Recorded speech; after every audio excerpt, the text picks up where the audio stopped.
وبركاته. الحمد لله رب العالمين، والصلاة والسلام على أشرف الأنبياء والمرسلين وعلى آله وصحبه أجمعين. سبحانك لا علم لنا إلا ما علمتنا إنك أنت العليم الحكيم، ولا حول ولا قوة إلا بالله العلي العظيم. قال رب اشرح لي صدري ويسر لي أمري واحلل عقدة من لساني يفقهوا قولي. اللهم إنا نسألك علما نافعا ورزقا طيبا وعملا متقبلا. اللهم فقهنا في الدين وعلمنا تأويل. اللهم إنا نعوذ بك من علم لا ينفع ومن قلب لا يخشع ومن نفس لا تشبع ومن دعوة لا يستجاب لها برحمتك يا أرحم الراحمين. Alhamdulillah yang saya hormati Tuan Pengurusi Mushola Al-Muflisin, Tuan Imam, Tuan Bilal, Baritan Jawatan Kuasa Mushola, hadirin hadirat, Tuan Guru, ibu-ibu, ayah-ayah yang dirahmati Allah sekalian. Alhamdulillah, pertama dan selamanya marilah kita merafakkan kesyukuran terhadap Allah Subhanahu Wa Taala di atas setiap kurniaan nikmat yang telah Allah berikan kepada kita. Mudah-mudahan kita terus menjadi hamba yang bersyukur dan bertakwa di sisi Allah Subhanahu Wa Taala. Bersyukur juga kita kepada Allah Subhanahu Wa Taala di atas ruang dan peluang yang Allah berikan kepada kita, yang mana kita mampu untuk tambah baik kualiti dan mutu ibadah kita setiap hari sebagai satu tanda pengabdian terhadap Allah Subhanahu Wa Taala. Salawat dan salam di atas junjungan besar Nabi Muhammad sallallahu alaihi wasallam. Allahumma salli ala sayyidina Muhammad. Allahumma salli ala sayyidina Muhammad. Allahumma salli ala sayyidina Muhammad. Mudah-mudahan dengan bacaan salawat dan salam ini menjadikan kita orang yang paling dekat dan mendapat syafaat baginda di akhirat kelak, insya-Allah. Jadi pada malam ini, alhamdulillah, berkesempatan kita meneruskan kuliah pengajian maghrib kita yang mengambil keberkatan tentang permasalahan ataupun hukum yang boleh berlaku dalam kita solat imam ataupun makmum, berkenaan dengan fiqh imam dan makmum.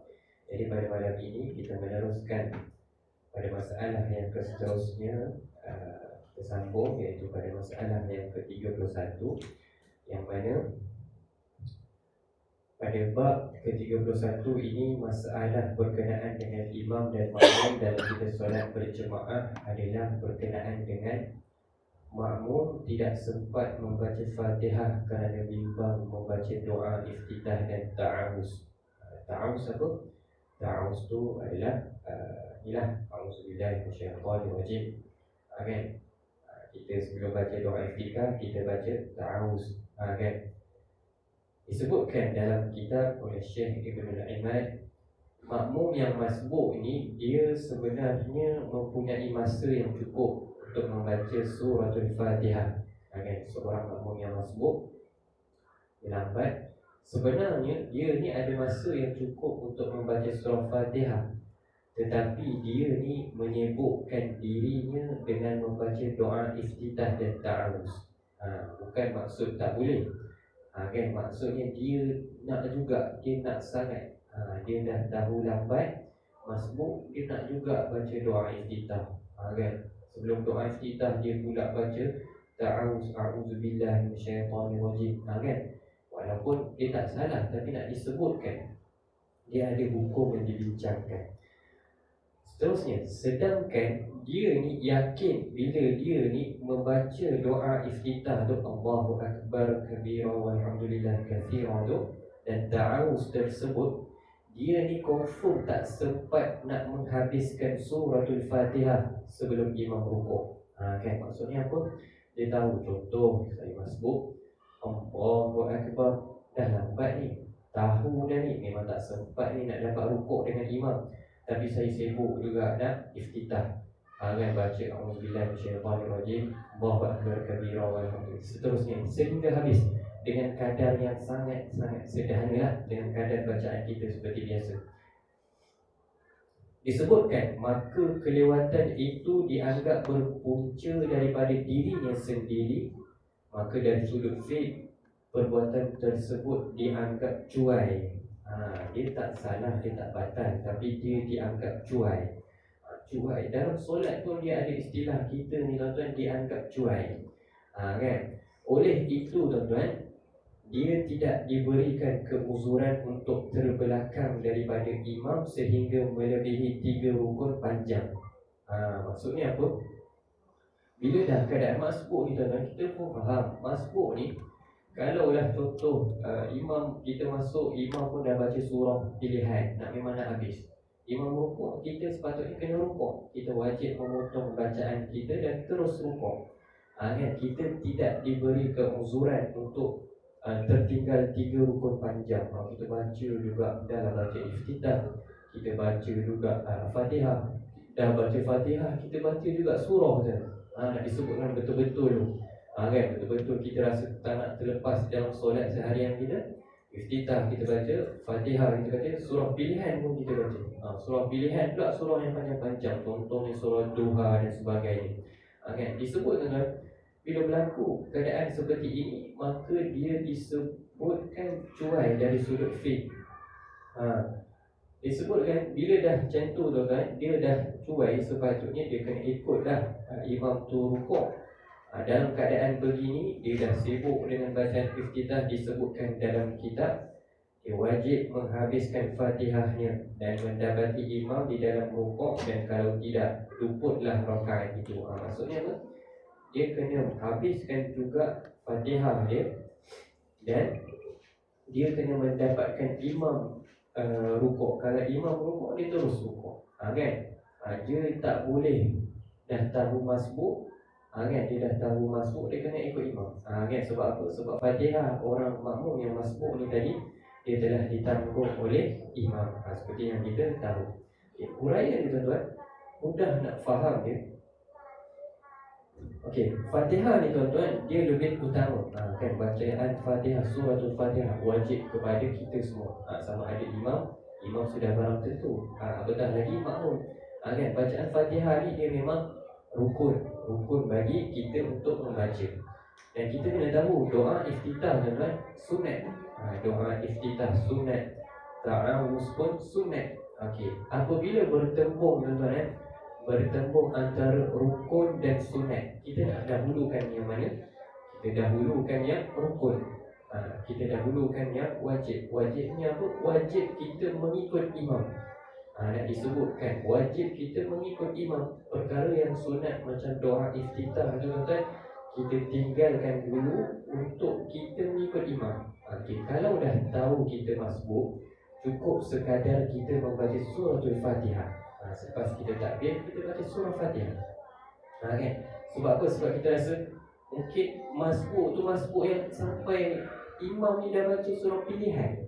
Imam dah baca surah pilihan pun kita nak doa iftitah. Tak salah tuan-tuan, tapi dia macam, kalau ikutkan, kita kena mendapatkan Fatihah.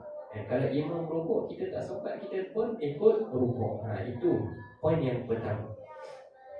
Yang kedua tuan-tuan, poin yang kedua nak disebutkan apakah kesilapan makmum tersebut. Contoh, imam sedang membaca surah kan, dengan bacaan yang sederhana laju. Contoh, surah pilihan lah kan, surah Duha kan, dia baca surah.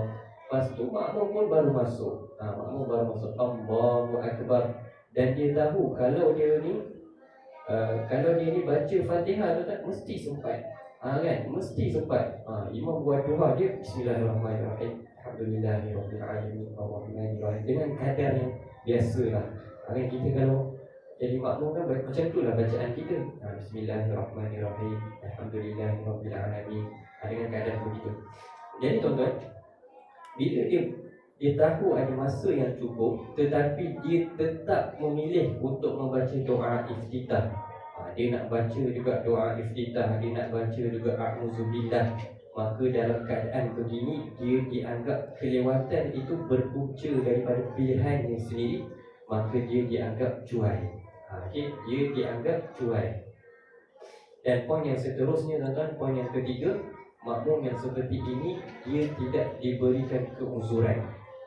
Maksudnya dia tidak diberikan keuzuran untuk tertinggal rukun yang panjang bersama imam. Sebab apa? Imam itu ada keuzuran yang boleh, tuan-tuan. Contohnya keuzuran kita dapati imam ini dia memang baca, contoh dia baca Fatihah laju dah, kan? Dia tak adalah nak kata pendek. Maksudnya dia baca laju, Bismillahirrahmanirrahim. Nak pula dia baca satu nafas, Bismillahirrahmanirrahim, Alhamdulillahirabbil alamin. Semua sampailah dia sambung-sambung. Kemudian doa pilihan pula dia baca inna a'tainakal kautsar. Kalau ada keuzuran seperti itu tidak mengapa, tuan-tuan. Tetapi ini bacaan imam yang sedang-sedang, kan? Sedang-sedang begitu, maka kita tidak diberi keuzuran untuk tertinggal 3 rukun panjang, kan? Untuk mereka yang tertinggal rukun panjang ni, dia ada yang dibolehkan dan sebagainya. Okey. Seterusnya, tuan-tuan, poin yang keempat dalam masalah ini, kita dapat lihat apa yang perlu dibuat. Okey, kan? Apa yang perlu dibuat jika masuk solat dan bimbang tidak sempat menghabiskan Fatihah? Kita tahu memang tak sempat baca Fatihah. Okey, kita masuk solat, Allahu Akbar, takbiratul ihram, kita tinggalkan doa iftitah dan kita tinggalkan bacaan a'udzubillah tadi dan terus membaca suratul Fatihah. Itu ringkas. Ini untuk bab yang ke-31 ini ringkas. Sebab apa? Sebab kita dapati waktu tu sempit. Kan? Kita nak terkejar-kejar juga. Kan? Kalau imam tengah baca Fatihah, kita boleh dengar lagi bacaan imam, tapi kita tak boleh teka imam ni selepas tu baca surah apa. Kan? Contoh kadang-kadang dia baca walaupun Qul huwallah, kan? Dia baca boleh jadi cepat. Qul huwallahu ahad, kita kadang-kadang Bismillahirrahmanirrahim, memang tak sempat baca Fatihah. Sebab tu kita kena rasa kita baca dulu Fatihah. Kalau sempat, habis. Kalau tak, kita terus ikut bersama imam. Sebab apa? Kita telah menjadi makmum yang masbuk pada ketika itu. Sebab kita tak sempat menghabiskan suratul Fatihah. Jadi ini bab yang pertama pada malam ini. Ini untuk makmum yang masbuk. Secara gambaran ni, kalau tak sempat, makmum ini jangan terlalu bimbang dengan bacaan doa iftitah. Sebab ada teman, dia rasa macam iftitah ni kena baca dalam solat. Tapi kita kena tahu doa iftitah sunat, kan? Kita boleh tinggalkan. Sebab apa? Sebab perkara-perkara tersebut. Jangan pula kita ustaz kata sunat tak baca dah balik. Tak. Maksudnya kalau situasi kita makmum yang masbuk, kita tinggalkan doa iftitah, kita tinggalkan juga a'udzubillah itu dan terus membaca suratul Fatihah. Okey? Bab ni kita dah ada perbincangan sebelum ini, kan? Macam mana bila dah imam dah rukuk, kita kena ikut rukuk. Seterusnya, tuan-tuan, pada masalah yang seterusnya adalah berkenaan dengan makmum yang berbimbang membaca tasbih atau zikir selepas doa iftitah dan a'udzubillah yang lain daripadanya. Ini dia lebih kurang macam tadi. Ada orang setengah ni, bila mana dia dah baca doa iftitah, kan? Dan doa kita sampai habis, dia ni ada orang setengah ni dia zikir ataupun dia bacalah doa-doa lain sebelum surah Fatihah. Maka dalam keadaan begini juga, tuan-tuan, dia dianggap cuai. Kan? Kita jangan, maksudnya kita kena tahu dalam bacaan, kita kena tahu rukun qauli kita adalah suratul Fatihah. Kan? Surah Fatihah kita adalah rukun qauli. Dan bacaan surah Fatihah ni, tuan-tuan, kita kena dengar. Sebab tu pada awal-awal bab perbincangan kitab ini, dia ada membincangkan surah Fatihah ni, tuan-tuan, cukup sekadar telinga kita dengar. Telinga kita dengar, bukan telinga jemaah sebelah. Kita faham dengan faktor usia kita makin meningkat, kadang-kadang bukan sebab faktor usia pun, terkadang telinga kita memang dia ada orang kata apa, ada masalah sedikitlah pendengarannya. Kadang-kadang kita baca rasa macam slow, tapi orang sebelah dengar. Kan? Sebab tu lama kata slow yang paling kuat adalah cukup sekadar orang sebelah dengar je, tuan. Kan? Kita baca Bismillahirrahmanirrahim, orang sebelah dengar tu, itulah dianggap slow yang paling kuat, yang paling slow. Terbalik, kuat yang paling slow. Kan? Cukup orang sebelah dengar. Jangan sampai orang sebelah lagi dengar. Itu kalau ada macam tu haram, tuan-tuan. Dia sebab apa? Sebab dia mengganggu kita. Sebab itulah kadang kita pun rasa tak selesa, kan? Bismillahirrahmanirrahim, betul-betul nak dengar tu. Kan? Yang lebih membimbangkan apa tuan-tuan, imam pula dengar kita punya bismillah. Imam kat depan tu bismillahirrahmanirrahim. Alhamdulillah, punya kuat bacaan kita tu. Sebab tu tuan-tuan, nak disebutkan bacaan rukun qauli cukup sekadar telinga kita dengar. Sebab itu ulama menganjurkan macam mana kita nak ajar supaya cukup sekadar telinga kita dengar. Pada malam hari kita bertahajud, kita bangun, kita baca dengan keadaan yang begitu, kita fokus macam tu. Kan? Sebab biasanya tuan, kita baca Fatihah ni semua orang memang akan senang. Kan? Semua orang akan senang. Malaikat imam lah dia baca surah. Kita baca bismillahirrahmanirrahim. Kita fokus begitulah. Kita cuba yang terbaik. Mudah-mudahan orang sebelah tak dengar.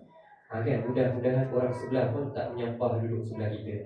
Kita nak membicarakan seperti itulah. Okey? Sebab apa kita kena tahu rukun qauli ni kena dengar tu kan. Tak nak dia memang kena dengar. Kalau kita tak ada keuzuran lah. Kalau isu dan sebagainya itu keuzuran yang lain. Nak dibincang rukun qauli ni memang bismillahirrahmanirrahim. Sama juga takbiratul ihram dan sebagainya. Okey? Itu bab yang kedua pada malam ini. Seterusnya, bab yang ketiga pada malam ini adalah berkenaan dengan makmum yang tidak membaca sesuatu lepas bertakbiratul ihram. Ini pun best juga kan. Kadang-kadang pernah berlaku juga. Mungkin kalau imam tak ada lah kan, makmum ni tuan-tuan, dia tak baca apa-apa selepas takbir Allahu Akbar, dia senyap, dia termenung je. Dia mungkin terasa kagum, sedap macam imam ni, siapa imam ni kan. Dia macam tu, dia macam siapa nak pula dia duduk belakang ramai datang masjid hari-hari tapi tak nak dengar suara imam kan. Dia rasa kagum kan.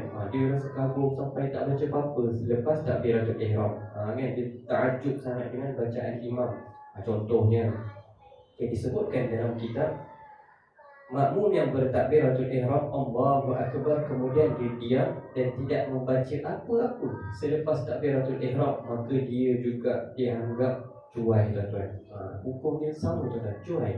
Bukan nak kata batal tuan-tuan, dia dianggap cuai. Cuai ni tuan-tuan kalau boleh kita kena elakkan lah, walaupun dalam solat kan. Sangatlah rugi kita dalam solat pun dianggap cuai, apatah lagi di luar solat. Nak disebutkan begitulah. Dia tak adalah kata batal, cuma dia ulama pun membahaskan, ada juga selepas takbir dia pun ngelamun, ada juga dia punya termenung tu sampai imam rukuk dah. Itu dah kes lain. Itu ada nanti dibincangkan. Ini selepas takbir memang tak baca apa-apa. Iftitah tak baca, Fatihah pun tak baca. Kan? Okey, seterusnya tuan-tuan, pengarang kitab menyebutkan ini kerana dia meninggalkan bacaan yang dituntut dalam solat, khususnya bacaan Fatihah yang merupakan rukun solat. Okey, disebutkan hal ini kerana makmum dilarang menyibukkan dirinya dengan mendengar bacaan selain daripada perkara yang perlu didengar dalam solat. Mungkin sebab apa tuan-tuan? Dia ni mungkin solat sebelah jemaah, kuat pula bacaan dia ni. Dia rasa terganggu sampai dia tak baca Fatihah. Kan? Itu satu hal juga tuan-tuan. Dah termenung bacaan imam tadi. Okey, dah semua dah imam baca surah, semua baca surah Fatihah kan. Dah pula sebelah kita baca Fatihah kuat, kita pula dengar sedap juga bacaan dia ni. Kan? Kita terganggu pula dengan orang sebelah. Sangat-sangat terganggu kita dalam solat. Tadi dengan bacaan imam, bila dah nak baca Fatihah, orang ni kuat betul, kuat juga, sedap macam tu. Larangan ni tuan-tuan disebutkan larangan yang makruh. So apa larangan satu, kita tak baca apa-apa kan. Itu satu larangan kita mendengar bacaan selain tu, sebab menyebabkan kita tak baca apa-apa. Dia bukanlah membawa masalah yang besar, tapi dia boleh menyebabkan kita ni tertinggal rukun dalam solat, iaitu kita tidak membaca suratul Fatihah. Okey tuan-tuan, itu bab yang ketiga pada malam ini. Huraian dia tuan-tuan, nak disebutkan takbiratul ihram ni tuan-tuan, dia bukanlah bermakna kita berhenti membaca. Selepas kita takbir Allahu Akbar, kita tak boleh nak berhenti tuan-tuan. Kita teruslah baca doa iftitah. Lepas tu kita baca ta'awuz dan kemudian kita baca Fatihah selepas kita mendengar Fatihah imam. Okey, bukan semata-mata takbir dia terkadang kan. Okey, dapat dah dengar bacaan imam, terus dah melamun sampai tak sempat baca Fatihah. Itulah nak disebutkan, terkadang kita terleka sehingga bacaan imam pun kita tak baca surah Fatihah selepas itu. Yang kedua tuan-tuan, poin yang kedua dalam bab ini adalah terlalu khusyuk mendengar sehingga lupa membaca. Tadi bilang kan, kita ni khusyuk sangat dengar bacaan imam satu, bacaan orang sebelah satu, sehingga kita ni tak baca suratul Fatihah. Okay? Dalam keadaan begini tuan-tuan disebutkan, bila dah kita lewat begini, dia berpunca daripada kelalaian diri kita, kecuaian diri sendiri, maka dianggap cuai menurut pembahasan fuqaha Syafi'iyah. Okay? Kenapa dianggap cuai tuan-tuan? Okay, poin yang seterusnya, kenapa dianggap cuai? Sudah barang tentu sebab apa? Surah Fatihah ni dia adalah bacaan yang rukun dalam setiap rakaat. Kan? Lagi-lagi kita makmum ni tak nak kena baca Fatihah. Melainkan kita masbuk lah. Kan? Masbuk tadi tak dan dah untuk habiskan Fatihah, sebab Fatihah kita tadi telah ditanggung oleh imam. Nak disebutkan seseorang ni tuan-tuan, dia tidak boleh meninggalkan kewajipan kerana terlalu sibuk dengan perkara lain, walaupun perkara itu baik dan berkaitan dengan ibadah. Nak disebutkan walaupun kita rasa kita nak dengar bacaan imam tu, tapi kita dahulukan dulu kita membaca suratul Fatihah. Okey, tak nak kita kena baca Fatihah tu tak. Kita lengkapkan kita punya baca Fatihah. Okey, sebab apa tuan-tuan? Sebab memanglah suara imam ini boleh membantu kita khusyuk dalam solat. Tetapi tuan-tuan, kekhusyukan itu tidak boleh menyebabkan seseorang meninggalkan rukun solat yang lain. Okey? Janganlah sebab kita khusyuk sangat sampai kita tinggal rukun membaca surah Fatihah. Kadang-kadang kita terlupa benda tu. So tak boleh. Sebab apa? Khusyuk yang sebenar tuan-tuan adalah apabila kita menjaga adab dalam solat tanpa mengabaikan rukun-rukun yang lain. Itu khusyuk yang sebenar. Kalau kita benar-benar khusyuk tuan-tuan, kita tak dengar sangat bacaan orang sebelah satu, kita akan merasakan kita fokus bacaan imam selesai baca Fatihah, kita baca Fatihah. Itu khusyuk yang sebenar. Maksudnya kita tidak mudah diganggu oleh bacaan-bacaan yang lain. Kan? Kita pun tahu bacaan yang lain. Terkadang ni bacaan orang belakang pun kita dengar kan. Nak disebutkan, kita faham realiti pada hari ini. Bila mana pula kan, baru disebut ustaz kata Fatihah kena dengar. Habis lepas solat ni, lepas ni dia solat Bismillahirrahmanirrahim, dia pula rasa orang lain pula kena dengar. Cukup Fatihah ni tuan-tuan, telinga kita yang dengar, bukan telinga orang sebelah. Okay? Bukan telinga orang sebelah. Seterusnya tuan-tuan, bab yang seterusnya, bab yang keempat saya kira pada malam ini adalah berkenaan dengan makmum yang was-was dalam bacaan Fatihah. Okay? Makmum yang sangat was-was dalam bacaan Fatihah. Okay? Disebutkan makmum yang was-was dalam bacaan Fatihah. Okey, jika sekiranya makmum ini ditimpa ataupun diuji dengan was-was dalam bacaan Fatihah, contohnya macam mana tuan-tuan? Contoh, asyik hendak membetulkan bacaan yang berulang-ulang. Alhamdulillahirabbil alamin, arrahmanirrahim. Baca bismillah tadi, dia was-was. Baca bismillah tadi, dia was-was macam tu kan? Dia baca lagi Bismillahirrahmanirrahim, Alhamdulillahirabbil alamin. Dan hujung-hujung tadi berapa harakat tadi, dia rasa macam was-was. Kita tak tahu tuan-tuan. Was-was ni tuan-tuan, dia memang ujian setiap orang. Kan? Was-was ni, sebab itu ada ulama yang menyebutkan was-was ni adalah keuzuran setiap orang. Ada ulama yang membahaskan was-was ni bukan keuzuran. Was-was ni adalah satu, orang kata apa? Ujian atau penyakit yang ditimpa. Okay, sebab itu was-was ada setengah pandangan ulama mengatakan dia keuzuran. Sebab itu tuan-tuan, dalam keadaan begini, bila mana makmum itu was-was, sebelum ia menghabiskan bacaan Fatihah sehingga imam rukuk, dia was-was. Fatihah dia tak habis lagi, Bismillahirrahmanirrahim, dia ulang Bismillahirrahmanirrahim, dah Fatihah kali kedua, sehingga imam rukuk, imam pun rukuk, Allahu Akbar. Disebutkan dalam keadaan begini tuan-tuan, makmum yang was-was dalam bacaan Fatihah tadi, disebutkan ada satu istilah takhalluf, iaitu boleh ke atas dia untuk menghabiskan juga bacaan Fatihah itu. Dia habiskan juga. Sebab tu kadang kita pernah nampak, saya pun pernah jumpa seorang makmum yang dia habiskan juga bacaan Fatihah, tapi tak bolehlah sampai imam memberi salam. Itu lambat betul tu. Maksudnya ada tempoh yang boleh dia ni tertinggal daripada imam. Ada tempoh-tempoh yang dia boleh tertinggal daripada imam. Sebab tu disebutkan dia boleh menghabiskan bacaan surah Fatihah. Dan hukum dia adalah seperti orang yang takaluf ataupun kerana uzur menurut sebahagian pandangan yang utama. Okey, pandangan yang pertama tuan-tuan, ulama membahaskan was-was ini adalah keuzuran. Okey, kita kena tahu, ada ulama membahaskan was-was ni dia uzur. Keuzuran lah, uzur syar'iyah. Okey, itu seperti mana yang disebutkan oleh Al-Qamuli dalam kitab Al-Jawahir. Okey, dia kata apa? Was-was ni keuzuran. Jika imam telah bangun daripada sujud sedangkan makmum masih lagi belum selesai baca Fatihah, kan tuan-tuan, kita rasa imam dah bangun daripada sujud tak habis-habis lagi bacaan Fatihah. Sebab itu ada nanti dibincangkan pada bab-bab yang akan datang.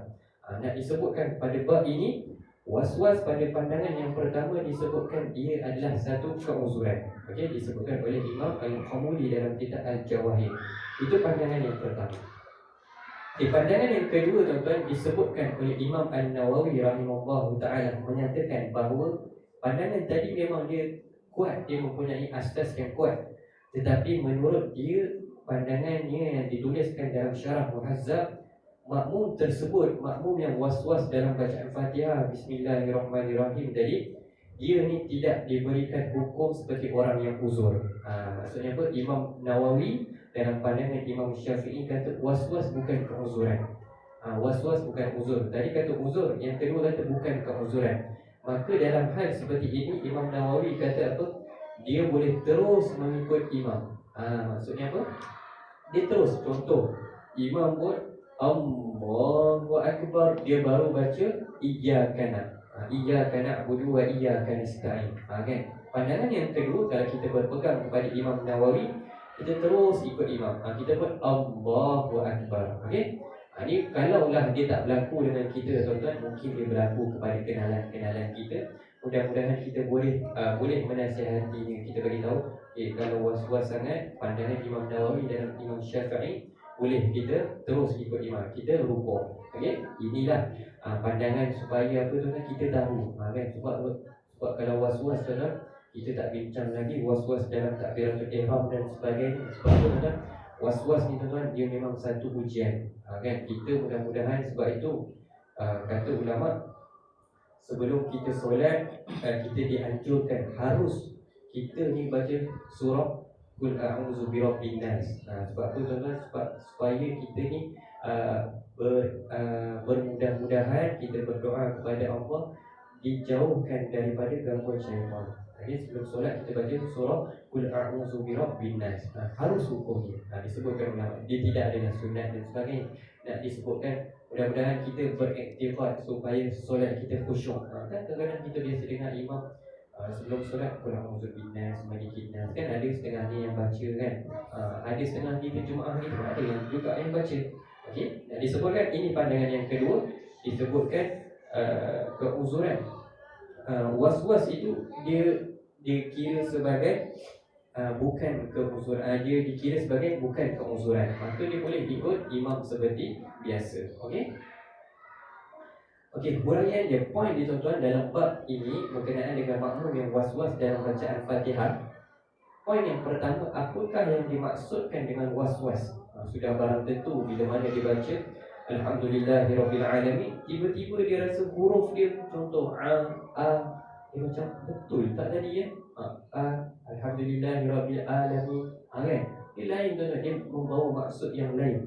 Okey, Alhamdulillahirabbil alamin. Dengar memang sedap tuan-tuan, tapi sebenarnya dia merubah huruf. Daripada kan sepatutnya ain dia jadi tiba-tiba rasa patut diulang semula, pada baca balik ayat yang kedua, sehinggalah imam pun rukuk, maka dia belum lagi habis bacaan Fatihah dia. Maka di sinilah adanya dua pandangan dalam Imam Syafi'i yang tadi kita telah bincangkan. Okey, ulang balik tadi, pendapat yang pertama, was-was itu tuan-tuan, dia dianggap satu keuzuran. Okay? Was-was itu dia dianggap satu keuzuran. Sebab apa? Orang yang benar-benar diuji dengan was-was ni tuan-tuan, dia mempunyai kesukaran yang bukan disengajakan. Kita tak minta tuan-tuan was-was ni. Terkadang tuan-tuan disebutkan was-was pun boleh berlaku dan kita ambil wuduk. Kan? Kadang kita ambil wuduk, dah 3 dulu. Kita sampai 5 kali basuh. Nak dikatakan was-was. Sebab itu syaitan pun ada syaitan yang khusus untuk mengganggu kita dalam kita ambil wuduk, kan? Kadang-kadang sampai 5 kali. Kadang-kadang kalau basuh tangan pun rasa macam tak habis, sampai ke atas kita basuh, nak katakan begitu. Sebab tu tuan-tuan, was-was ni dia memang satu ujian bagi setiap orang. Mudah-mudahan kita dijauhkan daripada was-was. Sebab tu nak disebutkan tuan-tuan, was-was ni dia memang berlaku dalam ibadah semata-mata. Kebiasaan ni memang ibadah lah. Dia tak pernah lagi was-was dalam makanan, kan? Kita dah makan, kenyang, alhamdulillah. Lepas tu kita rasa, makan tak tadi? Tak. Kita tak rasa macam tu lah. Kita dah kenyang apa semua, dah lepas setengah jam tadi. Lepas tu sendawa, alhamdulillah. Makan ke tadi kita tak rasa was-was dalam makanan dan sebagainya. Kita memang rasa was-was dalam ibadah ni tuan. Sebab tu nak disebutkan was-was ni dia memang ujian. Yang kedua, pendapat Imam Nawawi tadi disebutkan. Pendapat yang lebih masyhur, pendapat yang lebih terkenal dalam mazhab Imam Syafi'i mengatakan, Imam Nawawi menyebutkan dalam Syarah Muhadzab, was-was tadi tidak dianggap sebagai keuzuran yang membolehkan seorang itu boleh terus terbelakang daripada imam. Maksudnya apa? Pendapat Imam Nawawi ni, was-was ni bukan keuzuran, maka dia terus ikut imam terus. Imam dah Allahu Akbar, walaupun dia baru baca iyyaka na'budu wa iyyaka nasta'in, dia terus ikut imam. Okey, itu pendapat yang kedua. Jadi tuan-tuan, dalam bab yang keempat pada malam ini, pengajaran dia adalah para ulama Syafi'i sangat tegas dalam isu was-was. Kerana apa? Tujuan syariat itu dia memudahkan ibadah, bukan menyusahkan kita beribadah. Sebab itu tuan-tuan, ulama menegaskan, apabila orang yang ditimpa was-was ini, hendaklah dia membina satu amalan atas sangkaan yang kuat. Dia mesti ada amalan yang dia rasa dia boleh patahkan was-was itu. Macam tadi disebutkan, mungkin dia baca surah Qul a'udzu binnas, kan? Mungkin dari mula dia memang khusyuk, mungkin dia masuk solat awal waktu dan sebagainya.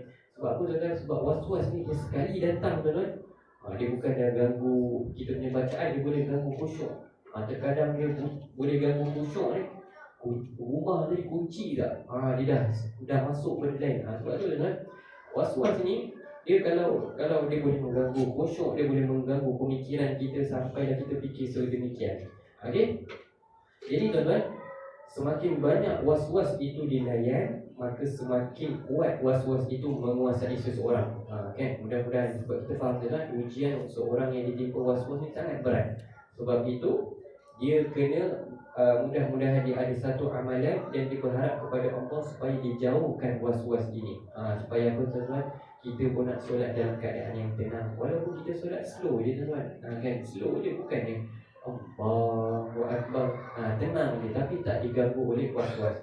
Kan? Sebab apa tuan-tuan? Kalau kita tengok sendiri orang yang diganggu was-was, kita pun rasa kesian. Kita belum lagi bincang orang yang gagap, orang yang bacaan slow sebagainya, kan? Dia orang yang gagap, kan? Orang yang gagap bertakbir, macam-macam kita pernah nampak, kan? Orang yang gagap, orang yang slow, dia macam slow, dia nak sebut Allahu Akbar pun dia slow. Bukan slow sebab dia buat-buat, slow mungkin sebab lidah dia pendek, kan? Ataupun slow memang dari kecil dia ni dia slow, dia memang slow, dia bukan gagap. Banyak lagi perbahasan yang dibincangkan mengenai dengan ini. Sebab tu tuan-tuan, kita bersyukur pada hari ini, alhamdulillah kita dijauhkan daripada was-was. Dan kita mendoakan, tak salah untuk kita doakan kalau kita nampak mudah-mudahan dia ni diberi kesembuhan.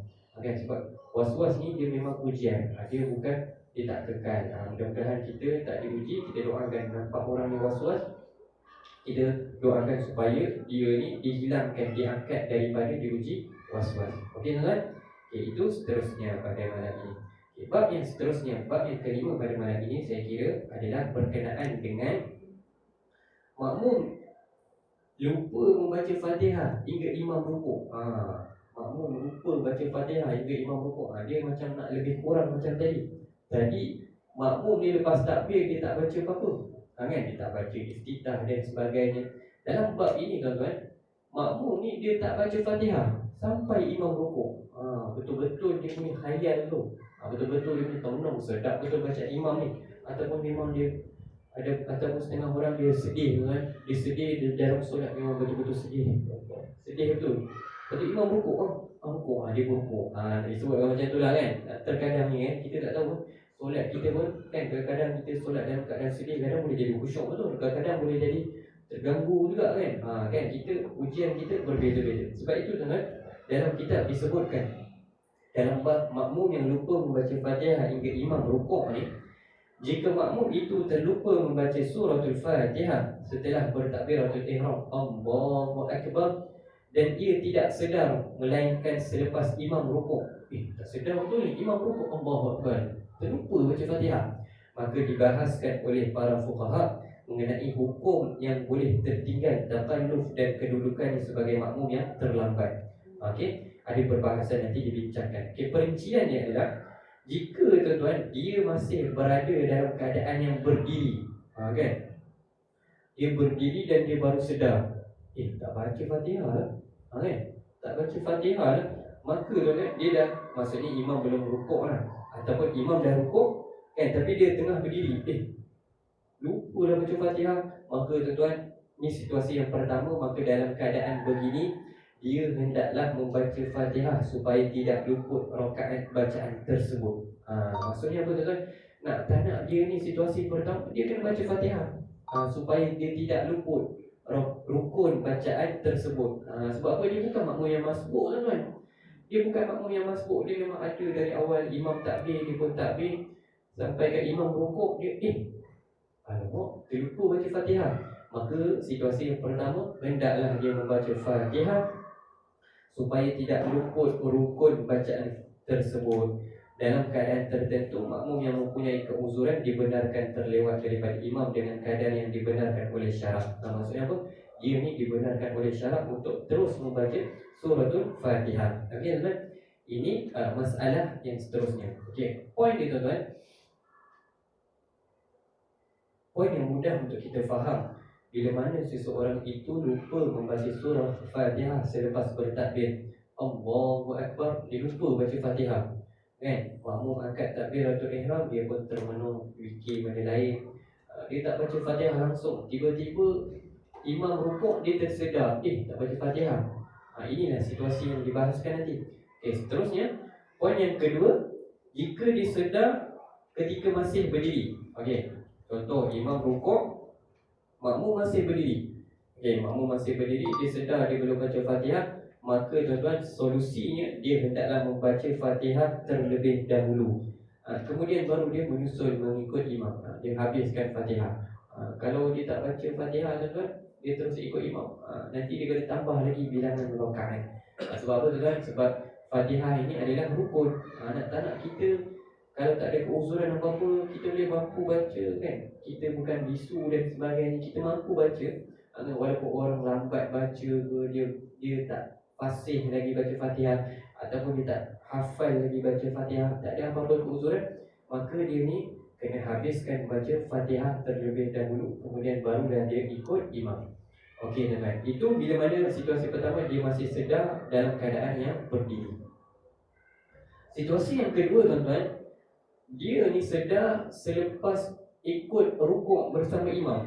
Kan? Dia punyalah khayal tuan-tuan, imam rukuk, rukuk, kita pun rukuk, Allahu Akbar. Time rukuk tuan-tuan, Allahu Akbar, lupalah baca Fatihah.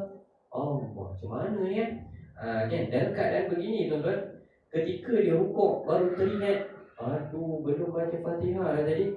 So dalam keadaan begini tuan-tuan, pengarang kitab Syekh Ibnul Imad menyatakan dia ni tidak boleh bangun semula untuk baca Fatihah. Jangan pula tuan-tuan, kita dah rukuk, baru je baca Fatihah. Jangan tuan-tuan, dia nampak pelik.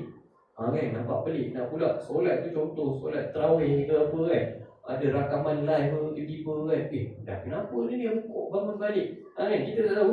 Kita kan sekarang zaman orang bukan semua maksudnya solat tarawih sama-sama kan. Ada yang solat sunat sendiri sebagainya, ambil gambar dan sebagainya. Kan, kita tak tahu. Sebab tu kita solat jemaah ni kita kena jaga supaya dia tidak menimbul fitnah. Kan, bila kita ikut imam, pergerakan imam kan jadi cantik. Janganlah tiba-tiba dah dalam rukuk baru teringat Fatihah tak baca, kita bangun balik bismillahirrahmanirrahim. Itu jadi pelik kan? Tak boleh. Dia tak boleh Dan tidak boleh kembali berdiri selepas sudah berpindah kepada rukuk bersama imam. Kita dah ikut imam rukuk, baru kita nak berdiri balik, tak boleh. Kerana apa? kerana dia sudah berpindah kepada rukun lain bersama imam, maka teruskan solat mengikut imam sehingga selesai. Okey, dia terus dia ikut imam walaupun alamak tengok rukuk tadi lupa baca Fatihah. Tak apa, terus dia solat ikut imam. Rakaat tersebut tidak dikira untuk dirinya. Cuma itulah rugi tuan-tuan kan. Maksudnya apa tuan? Kita takbir sama-sama dengan imam, rukuk, kita pun rukuk sekali teringat tak baca Fatihah. Sekali contoh dah lah, kita contoh solat depan sekali, belakang imam pula kan. Belakang imam kita tahu pula benda ni kan. Kita pula ialah kita jujur kan, kita tak baca Fatihah, dengar pula imam baca sedap pula dan sebagainya, rukuk tak baca Fatihah. Alamak.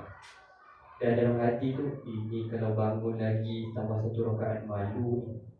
Kita pun tahu dah lah duduk belakang imam, tiba-tiba tambah rakaat malu tu kan. Kita pun aduh malu ni. Nak kata macam tu. Kan. Sebab apa tuan? Sebab dalam keadaan begini, bila mana orang tu tak baca Fatihah, dia baru teringat dalam rukuk, maka selepas imam memberi salam, dia kena tambah satu rakaat sebagai ganti. Sebab apa tuan? Sebab dia tak baca Fatihah. Ini kita kena faham. Nak tak nak apa juga keadaan, bacaan Fatihah tuan-tuan, kita kena baca lah. Melainkan kita makmum yang masbuk. Sebab tu tuan-tuan, supaya apa? Pengajaran supaya kita ni jagalah, kita jaga solat kita betul-betul supaya kita tidak diganggu perkara-perkara. Kadang-kadang ni bukannya was-was tuan-tuan, kadang-kadang khusyuk tu dia tuan-tuan. Khusyuk ni susah tuan-tuan. Khusyuk ni bukan semua orang dianugerahkan kan. Walaupun terkadang kita pakaian betul-betul, pakaian bersih, kita dah jaga baik-baik, kadang-kadang ujian seorang ni khusyuk ni sangat susah tuan-tuan. Sangat susah nak diberikan kekhusyukan dalam solat. Sebab tu tuan-tuan, kita dianjurkan supaya kita ni diberi kekuatan untuk terus beramal dan kita diberikan khusyuk dalam solat. Tuan-tuan, kalau diberikan khusyuk tuan-tuan, sangatlah nikmat kan. Sehingga kadang khusyuk tuan-tuan sampai jemaah sebelah baca pun kita tak dengar. Nak kata begitu lah. Sebab kita baca Fatihah sendiri kan. Bismillah. Sebab kadang-kadang kita kan tutup mata kan. Bismillahirrahmanirrahim. Setengah orang nak khusyuk dia berbeza-beza tuan-tuan. Ada orang nak khusyuk mungkin dia pakai minyak wangi supaya dia bau wangian dia sendiri kan, supaya tak terganggu. Tiba-tiba pula dia duduk tepi sekali, aduh bau apa pula sebelah ni kan. Khusyuk setiap orang tu dia berbeza-beza. Kadang diuji sangat berbeza-beza. Okey tuan-tuan, jelas kan? So kalau dia terlupa Fatihah, dia dah rukuk, dia terus solat, jangan bangun kan, malu nanti. Tak pernah dibuat orang kalau bangun tuan-tuan, jangan sekali bangun ya. Kita terus dia ikut solat seperti imam bagi salam, kita tambah rakaat. Okey. Satu topik yang seterusnya tuan-tuan, dalam bab ini, kenapa rakaat itu tidak dikira? Okay? Kenapa rakaat itu tidak dikira? Sebab kita pun tahulah, membaca Fatihah ni bagi makmum adalah rukun. Nak tak nak Fatihah memang kena baca tuan-tuan. Jika rukun itu ditinggalkan, maka rakaat itu tidak sah. Okay? Rakaat itu tidak sah walaupun dia ni rukuk bersama imam, sujud bersama imam, dia ikut hingga akhir. Tapi dia kuranglah rakaat tu kan. Imam bagi salam, dia pun bagi salam. Tak rasa malu tu, tak apalah, nantilah solat lagi kan. Dia rasa tak apalah, solat lagi lah nanti. Dalam belakang imam tiba-tiba bangun pula kan. Tak pernah dia buat orang kan. Macam tu. So tuan-tuan, pengajaran ni tuan-tuan, kita tahu hari ni kalau berlaku kan, kita tak perasan tiba-tiba tak baca Fatihah, time rukuk baru ingat. So kita teruskan rukuk, kita teruskan beri salam dengan imam, lepas tu kita tambah satu rakaat. Okey. Pandangan yang disebutkan dalam kitab Syafi'i mengenai dengan makmum yang uzur ini, tadi disebutkan makmum yang uzur ini, antaranya disebutkan makmum yang bacaannya perlahan ataupun berat lidah kan. Bacaannya perlahan, mungkin dia baru belajar, mungkin dia baru nak hafal kan. Kan? Kita kena faham juga kalau orang yang baru nak hafal surah Fatihah bukan senang tuan-tuan. Kan? Alhamdulillah dengan elat dan sebagainya sangat susah kan? Sangat beratlah. Sebab itu dengan bila mana makmum yang ada keuzuran seperti ini, dia nak disebutkan macam dia bacaan perlahan, dia disebutkan sebagai keuzuran bolehnya. Kesimpulannya apa tuan-tuan? Mazhab Syafi'i menyatakan Al-Fatihah, bacaan surah Fatihah itu dia adalah memang rukun bagi makmum. Okey, jika dia terlupa membacanya, hanya sedar selepas turun rukuk bersama imam, dia tidak boleh kembali berdiri. Jangan sesekali kita berdiri tuan-tuan. Kan? Walaupun sedikit. Kan? Contoh kita, sebab rukuk ni kan kita dah belajar sebelum ni. Kalau kita lambat, masbuk, Ustaz, macam mana kita nak dikira mendapat rakaat bersama imam tu? Disebutkan kita ni sempat rukuk tumakninah bersama imam. Apakah yang dimaksudkan rukuk tumakninah ni tuan-tuan? Bila mana tapak tangan kita ni roha sempat pegang, sempat sentuh lutut. Kan macam saya sebut kan, sempat sentuh lutut walaupun tidaklah 45 darjah tu, mungkin kita sikit tapi janganlah sampai macam ni sekali nak sentuh lutut tu. Nak disebutkan kita ni Allahu Akbar, Allahu Akbar, sempat sentuh rukuk. Itu dikiralah mendapat rakaat dengan imam. Macam sebelum ni kan saya pernah sebut kan, kita sempat sentuh, tapi janganlah alamak gimana pun sentuh juga. Tak boleh tu. Kita kena jujur dengan diri sendiri. Kalau rasa tak apa je lah rakaat tu. Jangan sampai kita pula angkat kaki nak sentuh dengan lutut tu. Ustaz kata kena sentuh lutut dengan tapak tangan. Janganlah. Kita ni macam-macam hilang tu kadang-kadang kan. Sangat bermudah-mudahan dalam kita beramal. Jangan macam tu sekali. Okay. So disebutkan rakaat tersebut yang tadi tu tidak dikira. Okay. Jadi solat berjemaah terus bersama imam. Selepas imam memberi salam, wajiblah menambah satu rakaat bagi menggantikan rakaat yang luput tadi, tertinggal bacaan Fatihah. Okey tuan-tuan, jadi inilah permasalahan kita pada malam ini saya kira. Sebab dia ada 1 minit lagi. Okey, ada apa-apa lagi saya kira kita buka soalan lah kot. Okey, buka soalan. Ada 2 soalan. Kalau mampu saya jawab kan? Kalau tak saya tangguh. Contoh imam sujud. Okey. Dah nak masuk tahiyat akhir lah. Betul. Tapi makmum masih sujud. Okey. Imam tahiyat akhir dan dah bagi salam, makmum masih sujud lagi. Adakah ada hukum dia macam mana kat situ? Saya faham sebab setengah orang kan dia nak berdoa. Betul tak? Kita pernah dengar kan? Okay. Sebab dia memanjangkan sujud. Kan? Sebab apa dia nak berdoa. Sebab itu kita kena faham bila mana dalam kita solat berjemaah, keutamaan kita mengikut imam. Kan? Kita faham, kita ni setiap solat memang kita panjangkan rukuk, panjangkan sujud. Kan? Maksudnya setiap sujud terakhir lah.